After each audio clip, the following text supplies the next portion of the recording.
Okay.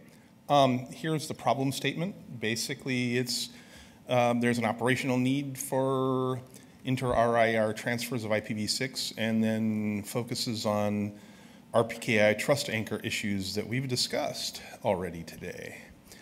The policy statement here is here, and basically it's effectively adding IPv6 to IPv4 and ASNs in section 8.4. Some discussion so far. Wouldn't it make more sense to increase the deployment of RPKI in the region? I would prefer to, keep the v6 blocks cleanly in the RIRs. They're each RIR. This policy seems nice. It removes the weird and I think unnecessary distinction from the commenter between the address families, and finally, why is v6 different, essentially? So there's been some additional use cases discussed because as it says here, the current problem statement almost exclusively focuses on RPKI issues, and there seems to be some other reasons why one might want to transfer v6 exclusive of RPKI, and a couple of those are stated here. They're basically around reorganizations on a global basis. Issues with the policy statement currently, it's basically changing 8.4, which was originally sort of the specified recipients transfers to on an inter-RIR basis. Yes, you can transfer to yourself in the other RIR by designating yourself, but that's more of a side effect than an intended result of the policy.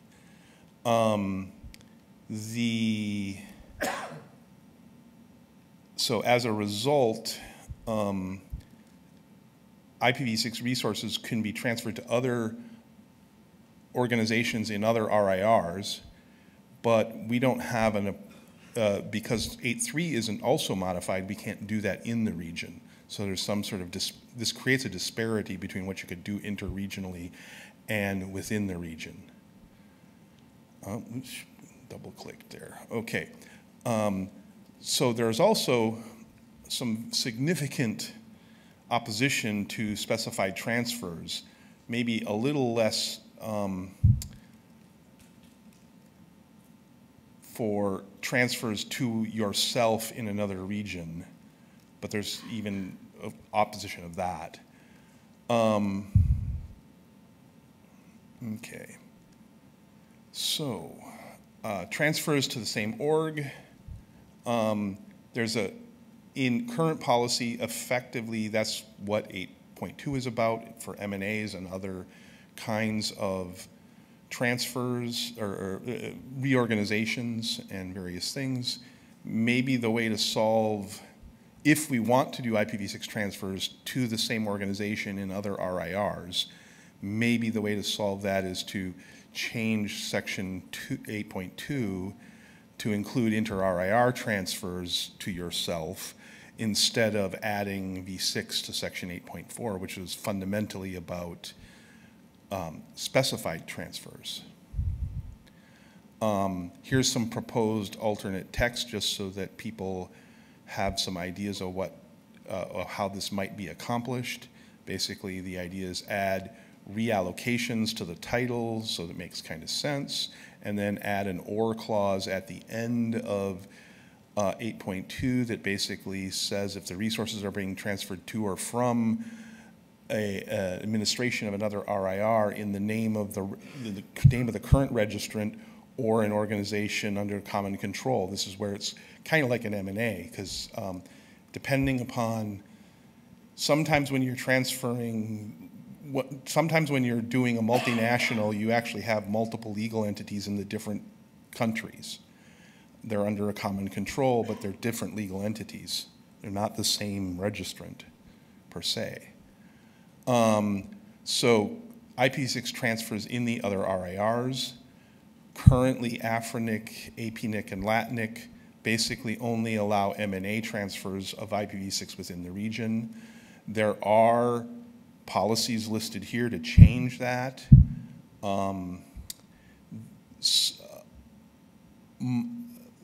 The policies are all in flux, but basically a couple of them seem, my read of one APNIC's proposal is that it's to allow sort of this M&A kind of transfer, not what we call specified transfers. And then I'm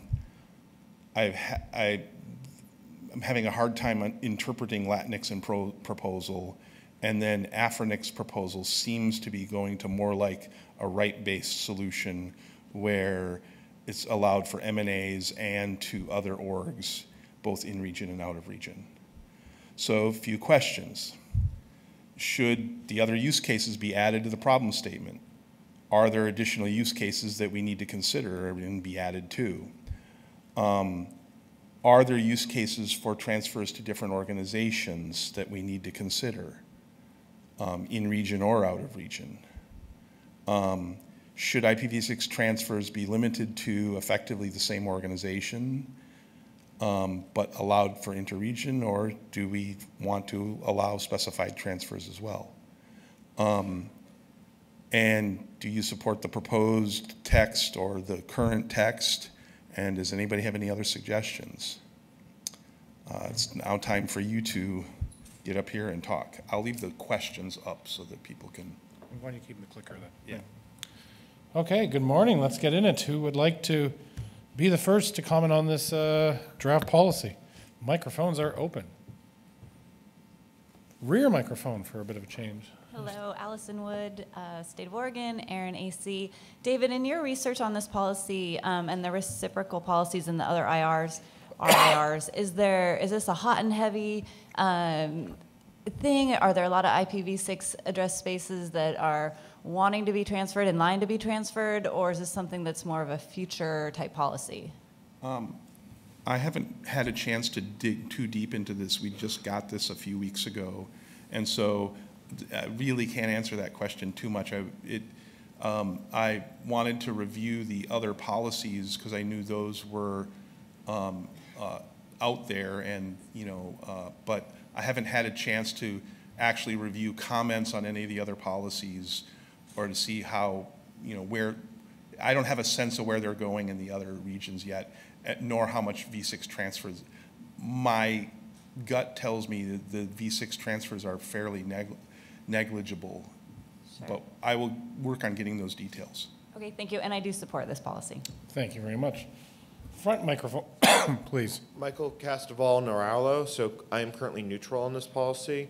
While I can see a valid use case for mergers and acquisitions of bringing all IPv6 under a single umbrella, I am somewhat wondering of the need and logistical overhead, given that most of the IPv4 transfers, especially across regions, is to deal with the fact that exhaustion and moving a V4 block, the V4 blocks are a very valued commodity, while we have lots of V6 address space. So I am looking at this and I'm trying to see if there's a real upside versus being able to consolidate, because it means that then when you look at the blocks allocated to each RIR, you'll have IP addresses within those blocks that then exist in a different RIR, and it sort of muddles which blocks come from, which IPs actually belong to which region, and I worry of opening Pandora's box here. I know you're neutral on the policy, but do you have a view on the problem statement, whether it's a problem that should be solved? I am currently neutral because I'm not hearing a strong use case. I'm not against it, but I'm not for it either. So then, hearing you, I think I hear you saying probably those other use cases are important if we're going to further consider this. If it's strongly important that V6 resources need to be transferred and those use cases are valid, then I would support the policy as written.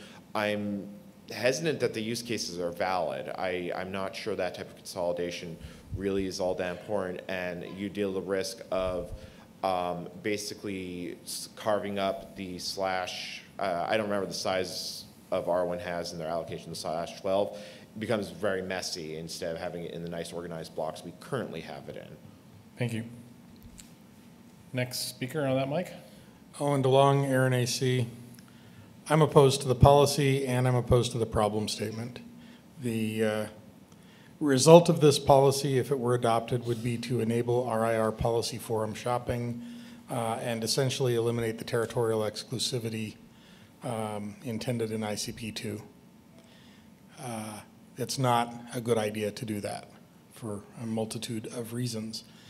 The problem statement is indeed one which should be solved. However, V6 transfers are not the way to solve it. The way to solve it is to either enable the use of alternate trust anchors or for ARIN to solve the trust anchor problem that was discussed in the previous session. It is not, it is a valid problem statement, but the solution does not apply to the problem statement. The solution is a workaround with dire unintended consequences. Can I clarify if you think the problem statement is valid or the problem statement is valid as it relates to the policy process? The problem statement is valid as it relates to the policy process, but the policy proposed is not a valid solution to the problem stated. Okay. Thank you. Same microphone, please. Kevin Bloomberg, The Wire. I'm opposed to the policy, and I want to split it into two sections. I do not believe I believe the problems are real, but I don't believe that they are actually within the policy process, and I'll explain why. In the case of RPKI, it is either a technical issue not relevant to policy, or the solution should be a global policy that addresses this for all regions at once and brings uniformity among that through possibly moving to IANA as an example to handle RPKI. This is not a valid thing that can be dealt with by just shunting off from one region to another. If our region feels that we are dealing with it in the right way, then that is fine, but this is not a policy issue that can be resolved. It needs to be done elsewhere. In regards to the M&As, the entire reason for allowing the V4 and AS transfers was scarcity. That does not exist with V6. The communities, not just our community, but all of the communities, spent years grappling with inter-RIR transfers to finally allow them based on the scarcity and the immediate need for those number of resources specifically in other regions. There is no scarcity issue with IPv6, and the entire model with specified transfers specifically had no concept of mergers and acquisitions and the idea of forum shopping. Again, if you want to do that, look to ICP2 and look to changing that and look to changing the whole way that we're dealing with things, but this is not the place for it. Thank you. Thank you. Microphones are still open. Please approach a microphone, or of course remote participants, please type your question. It'll be read into the record, as it will be right now as an example. Speaking for Jason Schiller, Google ASOAC, I think there are three real issues we need to address. One, support M&A when the new legal entity is not in the ARIN service region. Two, support M&A where a new legal, perhaps more strongly rooted in another region entity, prefers to be serviced by a different RIR. Three, support of M&A where ARIN region stuff is divested and the remaining bit no longer meets nexus requirement. I also support removing barriers to RPKI. I hope that everyone agrees that solving that issue is urgent. Thank you for that. Microphones are going to close in a minute if I do continue to have a lack of people at the microphone, so please approach a microphone quickly. Rear microphone, please. Mike Burns from IP Trading. There was a question about the demand for IPv6 transfers, whether it's a now thing or a future thing. And I took the opportunity to look at the RIPE transfer list for IPv6, and there have been 1,355 IPv6 transfers processed in RIPE. which leads me to infer that there is a need, absent the scarcity argument, for these transfers. So I support the policy. When you looked at that, does that distinguish M&A transfers from transfers to other organizations? No, you'd have to go through and look at the. Okay, so that could very well be 1,300 M&A transfers. It's doubtful that it's all M&A transfers. When I glanced at it, it looked like there were several specified transfers with the recipient thank you. not matching the org. But in either case, you can infer that there is a business need for these transfers. Okay. Thank you for the comment. The microphones will be closed at the end of this comment, so approach a microphone quickly. Michael Castabal-Noralo. I want just to append my previous comment that for reasons of RPKI, this is not the way to fix this, that I consider that use case invalid. It slipped my mind when I said it originally. The other question I need to ask is for entities that end up with ARIN IP blocks that don't exist in the United States because of mergers of acquisition, is there a real need to have them transferred to other regions? I mean, I'm looking at this and I can understand wanting to only would have to deal with one RIR, but I'm wondering if, once an IP block is assigned, it should live with that RIR and stay with the same policies throughout its entire lifetime until it's released back and the block is received from another vendor. Because as mentioned by Owen, IPv4 block transfer became out of necessity, not because it's something we really wanted to do. Okay, thank you for the comment. All right, the last comments will go to the remote participants and/or Andrew if he has his own. This is a remote participant, Brian Jones from Virginia Tech. I don't have enough information to make an informed decision about this policy. I do feel like it may open up problems with understanding where a block of IPv6 addresses are located as opposed to who supports them. Therefore, I am leaning toward not supporting this proposal with the information at hand now. Okay. Thank you for that. The microphones are now closed. I will thank David for the AC presentation. Thank you. All right, small change from standard process. The AC chairs, just so you know, have the ability to ask me to ask polling questions on any topic. And while not normally on a draft policy, they've asked me to ask the question, does the community wish to see the AC to continue to work on the policy statement, so specifically the policy as it is written? So I will ask for those first in favor and against, remote participants obviously in the channel. So seeing that my pollers are ready, I will ask all those that are in favor of the Advisory Council continuing to work on the policy 2019-4, please raise your hand nice and high.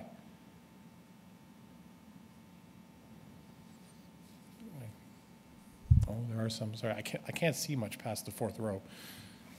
You're well illuminated. Yes, thank you, you can lower your hands. Those that are opposed to continuing to work, please raise your hand nice and high. And of course, on the remote, please indicate.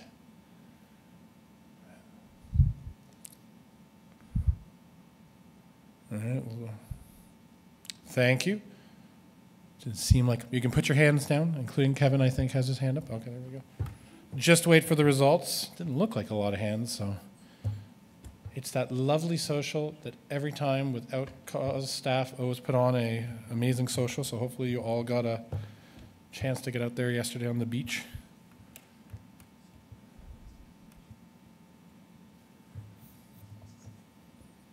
They had to shove, I guess, people out at 11 o'clock, so that's always a sign of a good social.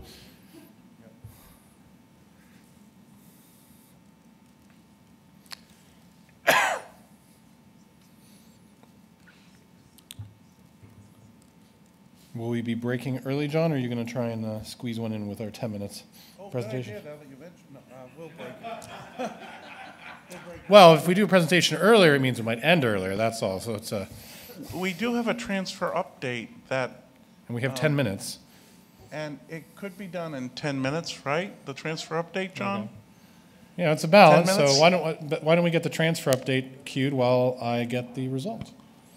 All right, for the show of hands result on the matter of 2009-4, we have 110 people in person and remote. We have 7 in favor and 9 against. So these numbers will be provided to the AC for their input into the thing. Thank you, and we'll turn it over, I guess, to John and to John.